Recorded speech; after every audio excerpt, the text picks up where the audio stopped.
নমস্কার বন্ধুরা, আমার ট্যুর অ্যান্ড ট্রাভেল ইউটিউব চ্যানেলে আপনাদের সবাইকে স্বাগতম জানাই। আজকে আমরা বেরিয়ে পড়েছি মায়াপুরে। আর মায়াপুর হলো শ্রী চৈতন্যদেবের জন্মস্থান, যেটি নদিয়া জেলায় অবস্থিত। সকাল 6:30 নাগাদ রওনা দিলাম মায়াপুর যাবার উদ্দেশ্যে। আজকের ভিডিওটিতে দেখাবো কিভাবে যাবেন, মায়াপুরে গিয়ে কোথায় থাকবেন, রুম ভাড়া কত এবং মায়াপুর সম্পর্কে বিস্তারিত তথ্য। তাই ভিডিওটি স্কিপ না করে দেখতে থাকুন, সঙ্গে থাকুন। আরও নতুন নতুন ভিডিও পাওয়ার জন্য আমাদের চ্যানেলটিকে সাবস্ক্রাইব করে দেবেন। প্রথমেই বলি আপনারা মায়াপুর কিভাবে যাবেন। আপনারা মায়াপুর যাওয়ার জন্য হাওড়া স্টেশন থেকে যদি যান, তাহলে হাওড়া স্টেশন থেকে কাটোয়া লোকাল ধরে নবদ্বীপ স্টেশনে নামতে হবে। নবদ্বীপ স্টেশনে নেমে টোটো করে বড়ালঘাট যেতে হবে, আর বড়ালঘাট বেরোলেই মায়াপুর। হাওড়া থেকে নবদ্বীপের ট্রেন ভাড়া 25 টাকা, আর নবদ্বীপ স্টেশন থেকে বড়ালঘাটের টোটো ভাড়া 20 টাকা। তবে এই টোটো ভাড়া বিভিন্ন সময়ে বাড়তে পারে, যেমন রাস উৎসবে, বিভিন্ন ওকেশানে টোটো ভাড়া একটু বাড়তে পারে।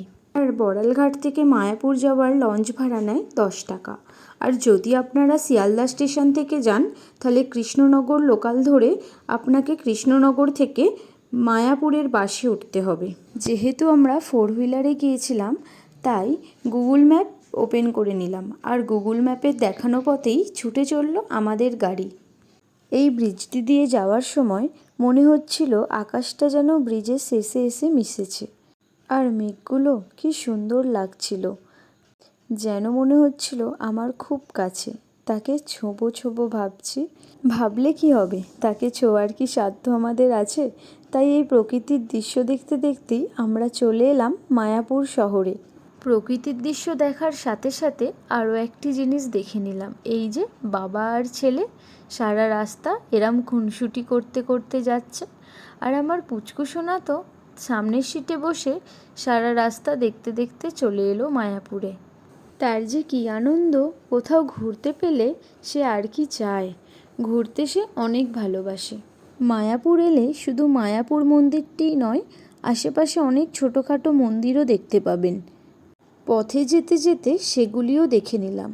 আর 3.5 ঘন্টার জার্নির সমস্ত ক্লান্তি দূর হলো মায়াপুর মন্দিরের এই চূড়াটি দেখার পর।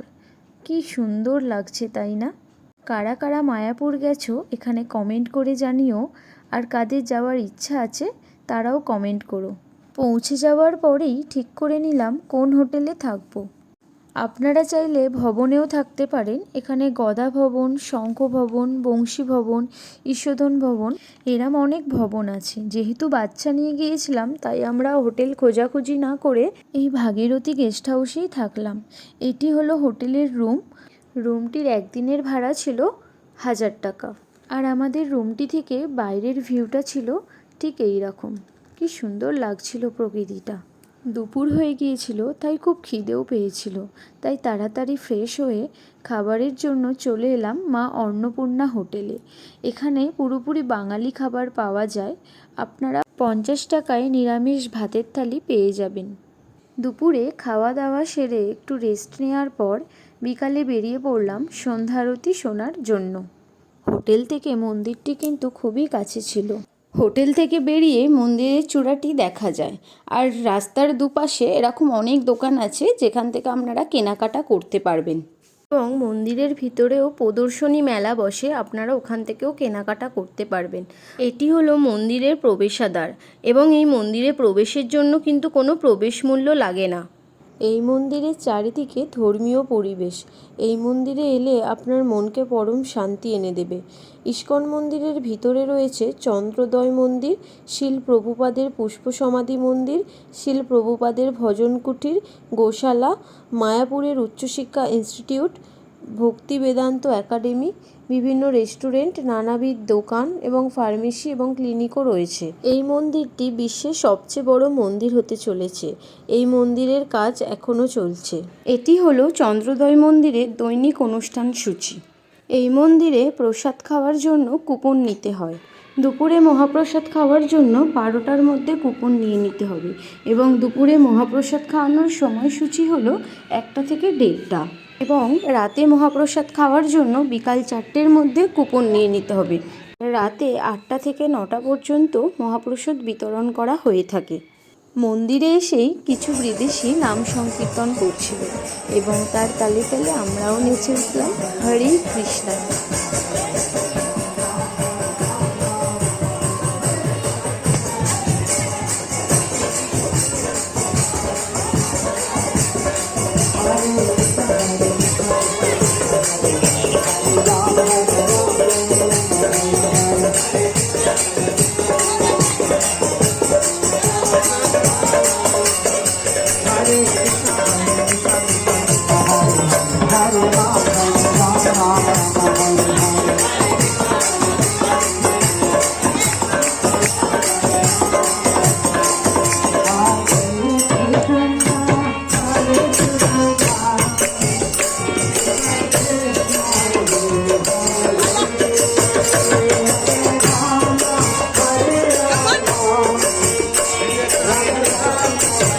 সত্যি মায়াপুর মনকে পরম শান্তি এনে দেয়। আর মন্দিরের ভিতরের সন্ধ্যা আরতিটা তো এতই ভালো লেগেছে, আমি ভাষায় প্রকাশ করতে পারবো না। যেহেতু মন্দিরের ভিতরে কোনো ফোন ক্যামেরা কিছুই অ্যালাউ নেই, তাই আমি মন্দিরের ভিতরের কোনো ভিডিও করতে পারিনি। এই মন্দিরে প্রবেশের জন্য কোনো ফোন ক্যামেরা, কোনো ইলেকট্রনিক দ্রব্য, ল্যাপটপ, ব্যাগ, জুতা, কোনো অশালীন পোশাক যেমন শর্ট ড্রেস বা লুঙ্গি, হাফ প্যান্ট এগুলো পরে মন্দিরের ভিতরে কিন্তু যাওয়া যাবে না। আর আপনি মোবাইল বা আপনার ব্যাগ যে কোনো জিনিস রাখার জন্য বাইরে ফ্রিতে আপনি রাখতে পারবেন, সেটার সুব্যবস্থা করা আছে। আমরা সন্ধ্যাবেলায় যেহেতু সন্ধ্যা আরতি শুনবো, তার আগে কিছু ইভিনিং স্ন্যাক্স খেয়ে নিলাম। সন্ধ্যা আরতি শোনার পর মন্দিরের ভিতরের এক্সিবিশন থেকে কিছু কেনাকাটা করে নিলাম। এখন রাত হয়ে গেছে, হোটেলে যাই, সকালে বেরোতে হবে। এখন সকাল 7টা, আমরা চেক আউট করে নিয়েছি। অ্যাকচুয়ালি 9টায় চেক আউটের টাইম, আমরা একটু সাইট সিন ঘুরবো বলে চেক আউট করে নিয়েছি। সকালবেলা মন্দিরের ভিউটা দেখে নিলাম, তারপর চা খেয়ে রওনা দিলাম কাঁদিপুরের উদ্দেশ্যে। কাঁদিপুর যাওয়া হচ্ছে তার একটাই কারণ, আমার ভাই যে আমার সাথে গিয়েছিল তার বউয়ের মাসির বাড়ি, তো বায়না করলো এত কাছে এসেছি মাসির বাড়ি ঘুরে যাব। তো আমরা ওখান থেকে গুগল ম্যাপস খুলেই তার মাসির বাড়ি যাওয়া হচ্ছে। ওনার বাড়িতেই দুপুরে খাওয়া দাওয়া করে বিকালে রওনা দিয়েছিলাম বাড়ির পথে। আর এই জায়গাটি পুরো গ্রাম, আর এখানেই কাছেই আছে বাংলাদেশের বর্ডার। অনেক দিন পর গরুর গাড়ি দেখলাম, ছোটোবেলার স্মৃতিগুলো খুব মনে পড়ে গেল।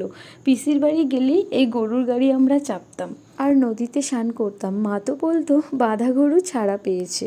এটি হলো বাংলাদেশের বর্ডার। ওখানে যারা মিলিটারি ছিলেন ওনারা বারণ করেছিলেন ভিডিও না করতে, তাই আর কন্টিনিউ করতে পারিনি। তাই আজকের মতো ভিডিওটি এখানেই শেষ করছি। আপনারা সবাই ভালো থাকবেন, সুস্থ থাকবেন, আর আমার চ্যানেলটি অবশ্যই সাবস্ক্রাইব করে দেবেন। আর ভিডিওটি ভালো লাগলে একটি লাইক করে দিন। ধন্যবাদ সবাইকে।